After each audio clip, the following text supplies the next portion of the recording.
जब फार्म शुरू किया, आपने कितनी कैटल से शुरू किया? और टिपिकली, क्योंकि ये I am just trying to get an idea, if somebody wants to start this business, तो उसको कितना उसके लिए कैपिटल इन्वेस्टमेंट है टू स्टार्ट सस्टेनिंग?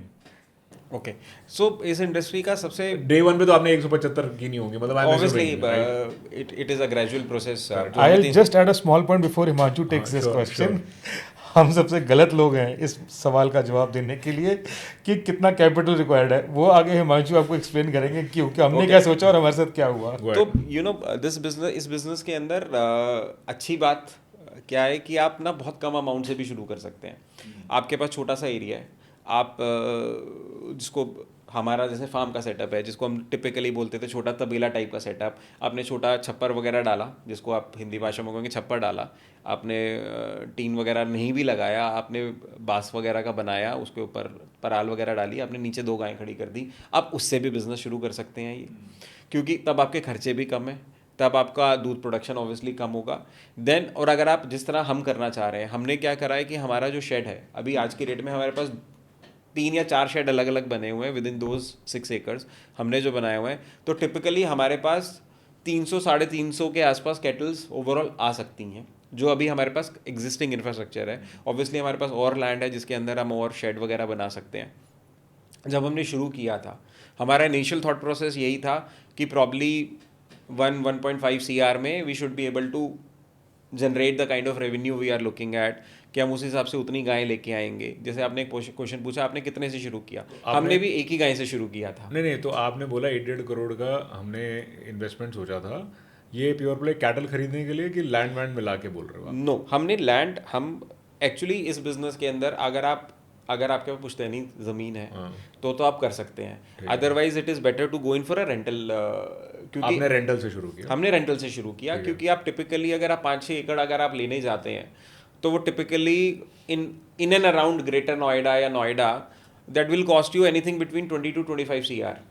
तो 20-25 करोड़ अगर आप इस बिजनेस में लगा देंगे तो it is a non starter from day zero, not day 1, day zero. मतलब even if you are thinking of buying a land and then starting it, it is a non-starter, especially in this area. If you are going probably 500 kilometers away from this place and you are getting land for probably 40-50 lakhs, 60 lakhs, 70 lakhs, 80 lakhs, then it is fine. But if you are investing so much money in the land, it is a non-starter. 40-50 lakh जो बोल रहे हो, यही 6 एकड़ के land के piece? 6 एकड़ हो या 4 एकड़ भी हो, टिपिकली इस रेंज की, मतलब आपके पास, अगर आपको टिपिकली अगर आप एक अच्छा डेयरी फार्म चलाना चाहते हैं तो आपके पास टिपिकली कम से कम 3 एकड़ की लैंड होनी चाहिए, 3 से 4 एकड़ की। और मैं पकड़ लूँ 10 लाख पर एकड़ की कॉस्ट अगर बैठ रही है तब तो सोचो खरीदने की, अदरवाइज तो मतलब इट इज 10-20 लाख एकड़ में अगर आपको मिलती है और आपको लगता है एप्रिसिएशन अच्छी मिल जाएगी, कनेक्टिविटी अच्छी होनी चाहिए, क्योंकि अल्टीमेटली आपको दूध निकालने के बाद कहीं डिलीवर भी करने जाना है, तो आपको कनेक्टिविटी भी चाहिए। पीछे आपने गांव में कोई खेत खरीद लिया जिसके अंदर आपकी road infrastructure is not proper,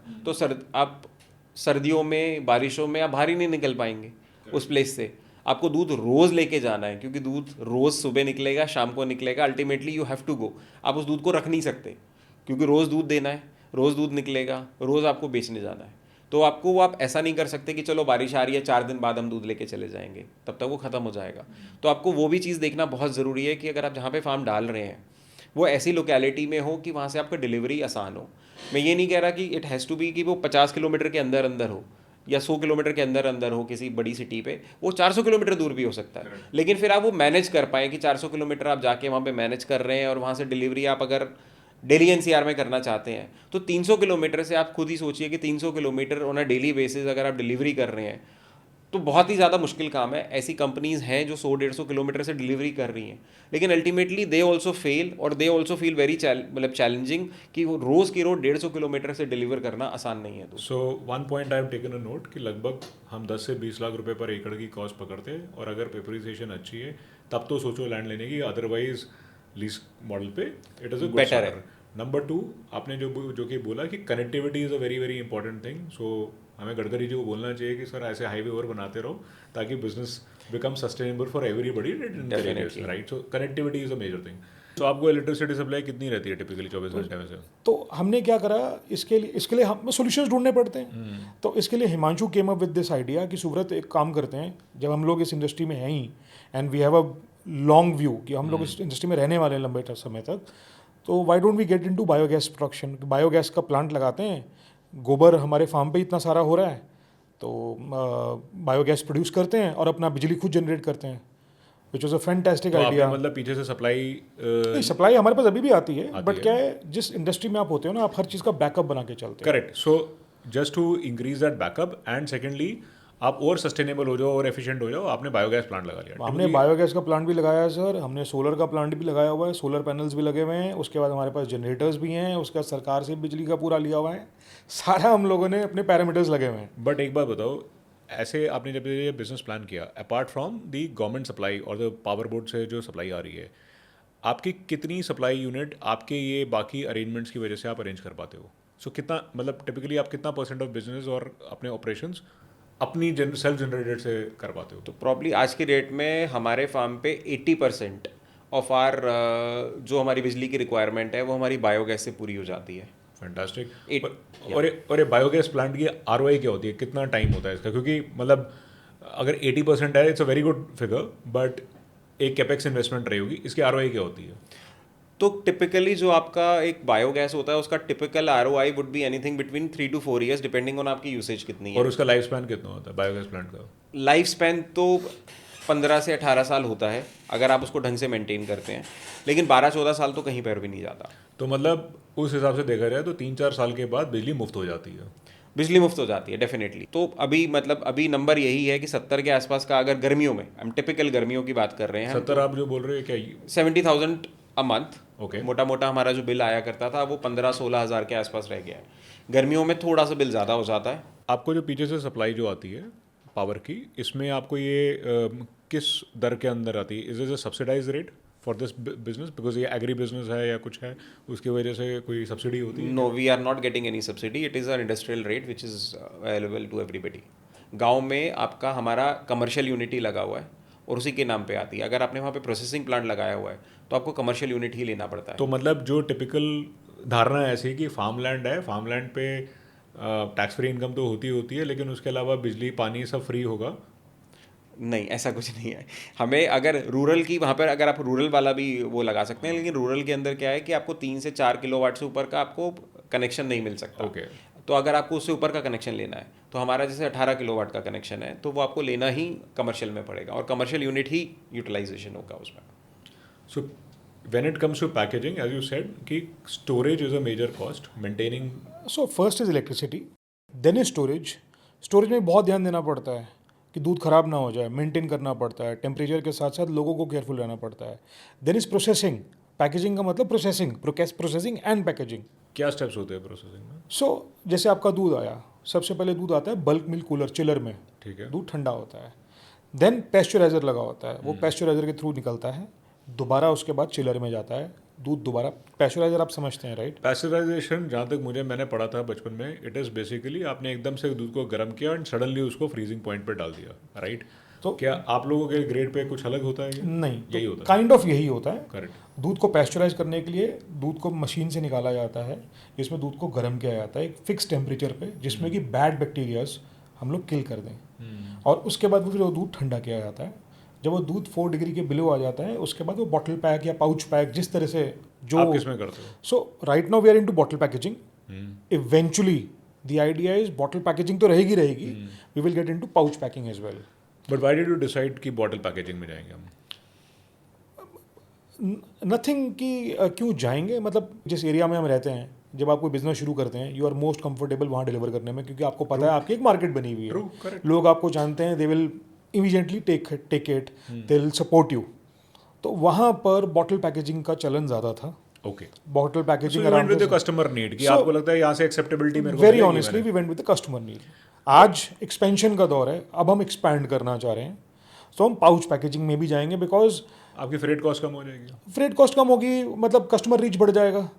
main तो कॉस्टिंग ही चैलेंज है। करेक्ट। आज के डेट में दूध मैं भी दे रहा हूँ, दूध अमूल भी दे रहा है, दूध मदर डेयरी भी दे रहा है, मेरा प्राइस फ़र्क है अमूल मदर डेयरी से। रीज़न मेरा दूध फ्रेश है, 24 आवर्स से पहले मैं डिलीवर कर देता हूँ, बॉटल पैक करके पैस्चराइज करके करो। बट ऐसे तो मतलब उन्होंने भी अपनी उसमें लिखा होता है ना कि आपकी भी जो प्रोडक्ट है, आप उसमें आपकी एक्सपायरी डेट होती है। मैं अगर कोई भी पैकेट लेता हूँ किसी का, वो उसकी भी एक्सपायरी डेट होती है, तो मतलब फिर how you are more fresh so और somebody like you is more fresh? No, Amul का मिल्क खराब नहीं है, we are not talking about वो खराब मिल्क है, लेकिन वो फ्रेश मिल्क नहीं है. There is a difference between fresh milk and pure milk. That is also pure milk, उसके अंदर अलग चीज़ें हैं, लेकिन वो भी मिल्क ही है. हमारा सिर्फ फ्रेश मिल्क है. फ्रेश मिल्क से हम जो बात कर रहे हैं सुब्रत, ये बात कर रहे हैं कि हम 24 घंटे के अंदर जैसे ही मिल्किंग होती है, जो मिल्चिंग जिसको हम बोलते हैं, वो होने के बाद within 24 hours it is delivered to your door step, right. You can use it. और कभी भी आप टेस्ट में भी फ़र्क देखेंगे तो जो फ्रेश मिल्क होता है उसका test, and definitely the milk which is probably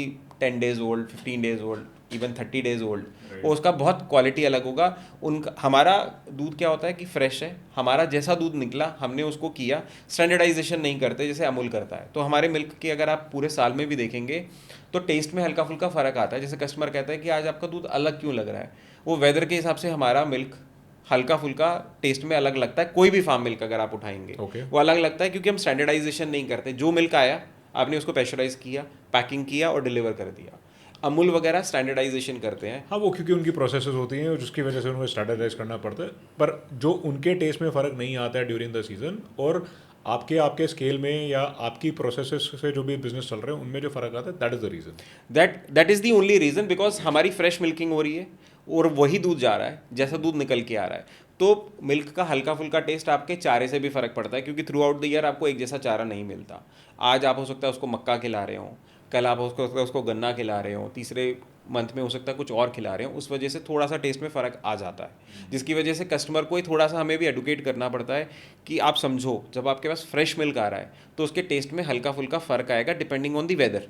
actually reminds me of a very good point, क्योंकि ये मैंने एक्सपीरियंस किया था कि सेम चॉकलेट जो कि एक मिल्क प्रोडक्ट है, वो सेम ब्रांड की यहाँ पे कुछ टेस्ट करती है, बाहर कुछ और टेस्ट करती है. तो मैंने ये पूछा था सवाल, मैं कैडबरी की फैक्ट्री में था, कि आपकी डेयरी मिल्क यहाँ पे डिफरेंट क्यों है. It was outside India, and India में टेस्ट क्यों अलग. तो उन्होंने भी यही बोला था कि जो फीड है, बेसिकली घास पे हमारा कंट्रोल नहीं है, वेदर पे हमारा कोई कंट्रोल नहीं है.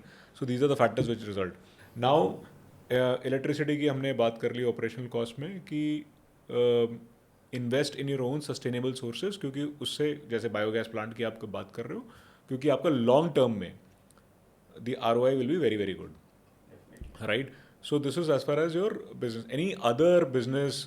Sir I will be honest with you, Himanshu शायद एक चीज़ मिस कर गया. हम लोगों ने प्लान किया था 1 से 1.5 करोड़ रुपए लगेगा. हाँ जी. और हम लोग बादशाह बन जाएंगे मैं इस उस पे आ काम रहा था के. सवाल पे. हम बादशाह बन जाएंगे इस हाँ काम जी. के. आज 3 साल से ऊपर हो गए हैं. सॉरी, एक बात बताओ, लेकिन 1.5 करोड़ में आपने कितनी गाय फैक्टर की थी? तो हम लोगों ने सोचा था कि we'll start with a good 75-80 cows. 2 lakh के एवरेज आसपास की पकड़ा मोटी मोटी था. आप कॉस्ट पकड़ रहे थे. 2 लाख भी नहीं, हमने सिर्फ, अच्छा आई विल बी ऑनेस्ट, गायों का रेट जो था ना, आपको ब्रोकर्स मिलेंगे, अलग अलग ब्रोकर्स मिलेंगे, जो कहेगा आपको मैं 50,000 में भी गाय दिला दूंगा, आपको 60,000 में भी गाय दिला दूंगा. इस काम में हमने बहुत नुकसान उठाया स्टार्टिंग में. हम गाय लेकर आ गए 50,000 60,000 रुपये वाली, और वो गाय आके दूध नहीं दे रही है, कुछ नहीं कर रही है, वो ब्रोकर पैसा वापस नहीं करेगा आपका. वो अब उन गायों पे मेहनत करी है. सर ब्रोकर ही होते हैं यहाँ पे, आप कहीं भी जाइए ब्रोकर मिलेंगे. डायरेक्ट फार्मर आपको गाय देना चाहेंगे नहीं. आज की डेट में मैं और हिमांशु हैं, हमारे पास करीबन 175 काउज हैं, बच्चे हैं हमारे पास, बड़े तैयार हो रहे हैं, 200 प्लस का स्ट्रेंथ है हमारा. मेरे पास कोई आता है आज गाय परचेज करने के लिए, मैं नहीं देता. और शायद मैंने आज तक बेची भी नहीं. हम लोगों ने आज तक कभी कोई गाय नहीं बेची ना. हम लोग इंटेंड करते हैं बिकॉज ऑफ इमोशनल और business reason. Both emotions, believe me, वो भी हम लोग आते हैं. बट 3 साल में ना पत्थर बना दिया है. जबकि हम लोग अभी भी इतने सेंसिटिव है अपनी काउस को लेके. मेरे पास अभी आपसे पॉडकास्ट करते करते फ़ोन आ जाए कि कोई गाय बीमार है, तो मैं सब छोड़ छाड़ के पहले गाय पे लगूंगा. Same with Himanshu. बट इस काम में सबसे, मतलब अब मैं आपको एग्जांपल दे रहा हूँ. एक टाइम था, अब तो India is a super power, बराबरी में खड़ा होता है सबकी, चाहे वो अमेरिका हो चाहे चाइना हो. बट एक टाइम था ना जब हम लोग ये बात करते थे कि कहाँ इंडिया है, कहाँ एशिया है, कहाँ चाइना है, कहाँ अमेरिका है. इस इंडस्ट्री में Punjab versus the rest of the states, वो वाला हाल है. पंजाब से ऊपर कुछ नहीं है. पंजाब लीड कर रहा है इस इंडस्ट्री को, हमारे इंडिया में तो एटलीस्ट. तो जितनी भी मैक्सिमम काउज आती हैं, दैट साइड साउथ में भी बहुत अच्छा काम हो रहा है, बट जितनी भी हमारे नॉर्थ साइड में जितनी भी काउज मैक्सिमम आती हैं पंजाब से आती हैं.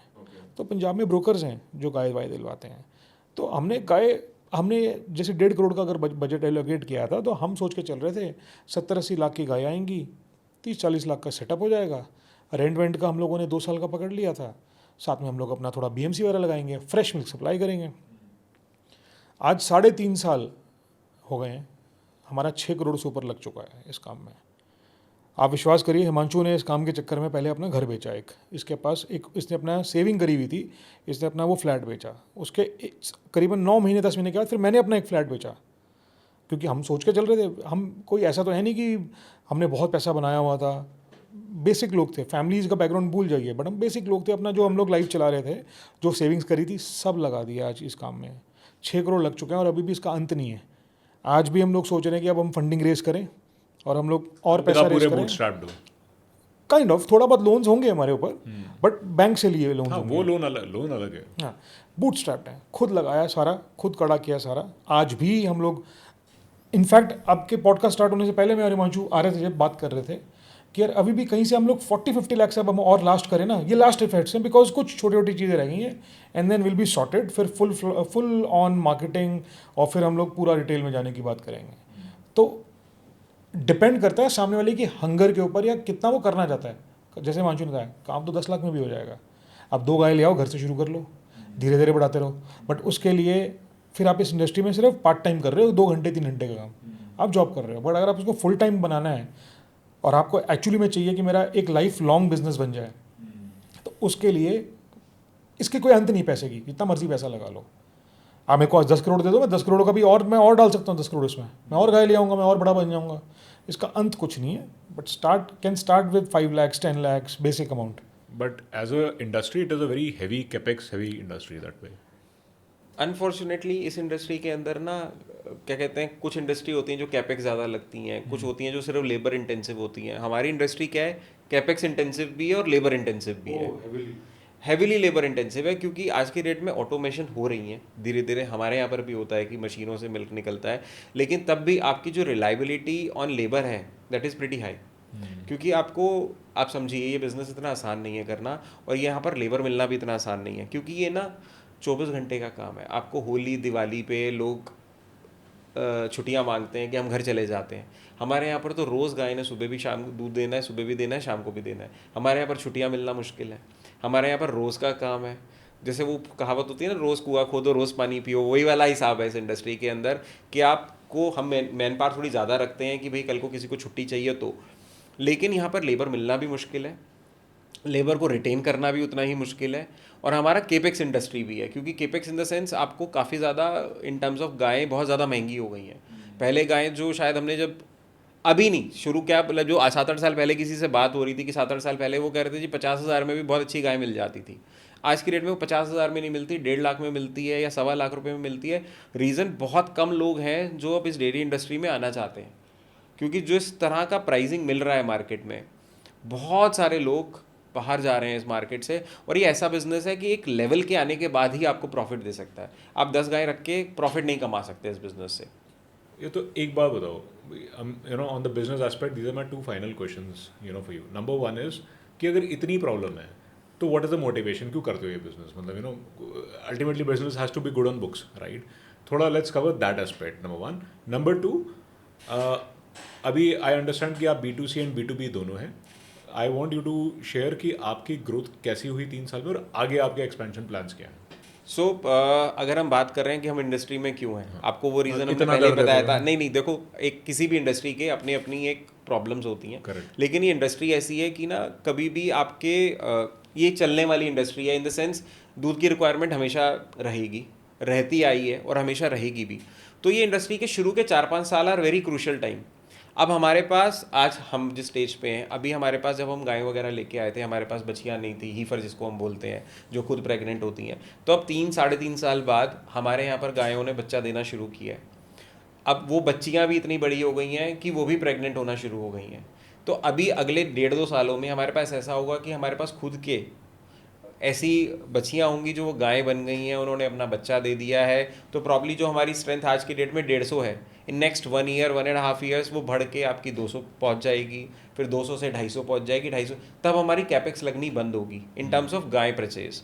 और हमने इंफ्रास्ट्रक्चर पहले ही इतना बना रखा है कि मैंने आपको जैसे बताया 300-350 आराम से cattle we can accommodate in our existing infrastructure. घूमते हुए एनवायरनमेंट में, खेलते हुए एनवायरनमेंट, आराम से, मतलब खुला एनवायरनमेंट है। हम अपनी गायों को कभी भी नहीं बांधते, सिर्फ खाना खाते वक्त भी उनको बांधा नहीं जाता। खाना उनके पास आता है, खाना डाला जाता है एले में वो खुद आके अपना खाना वाना खाया और उसके बाद पीछे जाके वो रिलैक्स करती हैं। हमारी एक भी गाय हम बांध के नहीं रखते, अनलेस अनटिल कोई बीमार हो या कोई प्रॉब्लम हो, उसका इलाज होना हो, तो वो बांधी जाती है। तो आइसोलेशन में कर तो लो वो ना, आइसोलेशन में अलग रखा बात जाता है उसको, रादर देन बांधने से ज़्यादा आइसोलेशन में रखा जाता है। लेकिन हम कोई भी अपनी गायों को बांध के नहीं रखते, तो हमारी गाय इज़ अ फ्री एनवायरनमेंट। लेकिन हाँ, ऐसा नहीं है because they are in the boundary, हाँ कि वो खेत वाला सिस्टम नहीं है कि खेत में चरने के छोड़ दिया। अगर आप 200 कैटल्स को खेत में चरने के लिए छोड़ दोगे तो उनको वापस इकट्ठा करने के लिए भी 2 घंटे लग जाएंगे हमें, तो वो नहीं होता। लेकिन within the premise we have ample of space for them to move around. So in spite of all the challenges, क्योंकि इंडस्ट्री एवरग्रीन है, that is why it's good. और क्योंकि अब आपने ऑलरेडी इतनी जर्नी कवर कर ली हुई है कि आपकी सक्सेस जो है, जो आपने प्लान की थी, जस्ट अराउंड द कॉर्नर है। Now it is a compound effect जो आपको आएगा। Right. Alright, the second question. Expansion plans. Yes. So now currently You are B2B, B2C both, right? okay, so we are into B2B as well as B2C.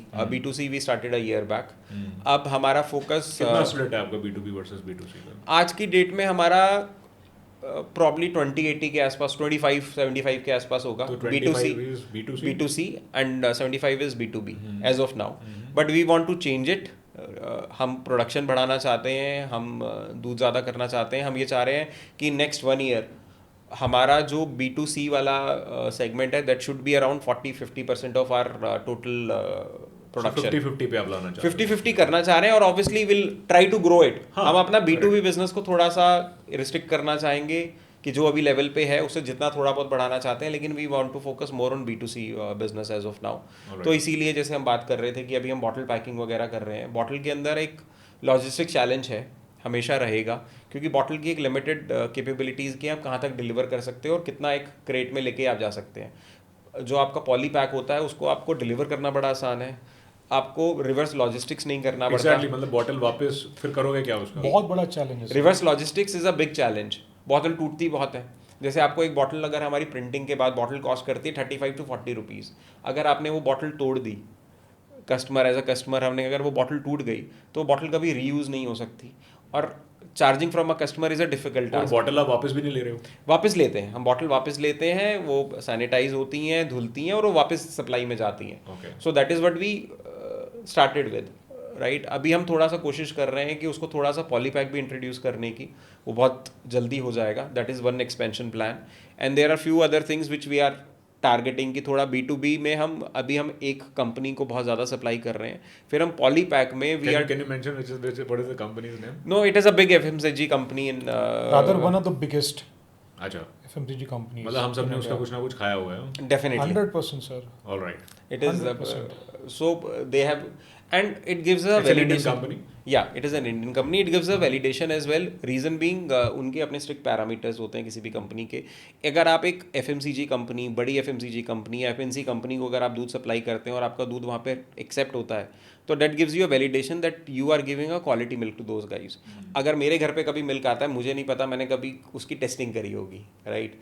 हमने कभी कोई testing नहीं करी, कोई भी नहीं करता। हम मान के चलते हैं कि जो दूध आ रहा है हमारे पास सही ही आ रहा होगा, लेकिन वहाँ पे सारी टेस्टिंग होती है, चाहे आपका फैट से रिलेटेड हो, चाहे आपके केमिकल से रिलेटेड हो, कोई आपका मिक्सिंग है या नहीं, हर चीज़ की टेस्टिंग होती है। अगर वो कर रहे हैं और उसके बाद हमसे वो मिल्क ले रहे हैं, तो that is a validation that we are doing a good job in terms of producing the good quality milk.